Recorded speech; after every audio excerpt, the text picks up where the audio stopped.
Serons-nous un jour capables de vivre avec les animaux? Faudra-t-il toujours que l'homme cherche à dominer le monde animal? En ce mercredi 7 juin 2022, c'est peut-être avec la part sauvage en nous qu'il faudra tenter de faire la paix. Jurassic World 3, le monde d'après, de Colin Trevorrow. Voilà bien une trilogie inattendue, expédiée par notre nouveau monde de blockbuster avec sa boulimie insatiable.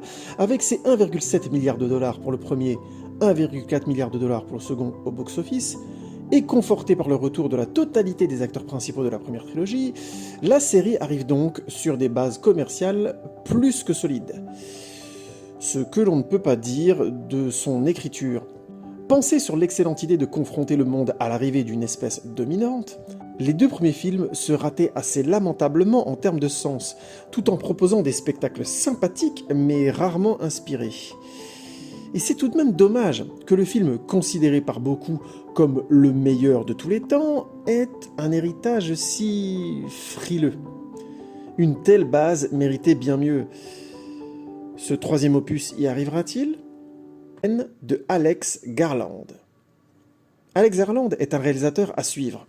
Abordant la science-fiction par son versant psychanalytique, voire métaphysique, le romancier britannique s'est imposé en deux réalisations comme un solide représentant de films prétentieux mais perturbants.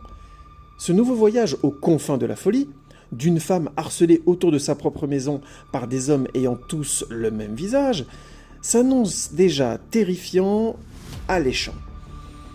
En espérant que c'est bien le côté expérientiel qui sera mis en avant.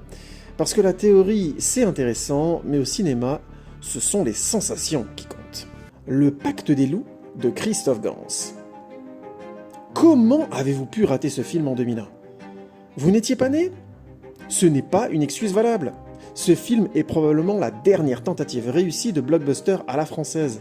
Certes en dents de scie, avec son mélange unique de films historiques, de films de monstres et de films de kung-fu, le Pacte n'en est pas moins un spectacle généreux à la photographie sublime.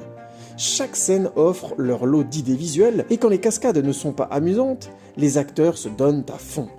Vous devez redécouvrir cette pépite en 4K. Il n'y a toujours pas eu 20 ans plus tard de projet aussi ambitieux en France, et peut-être encore pour longtemps. Alors foncez, toute griffe dehors. Et vous, quel animal serez-vous cette semaine ?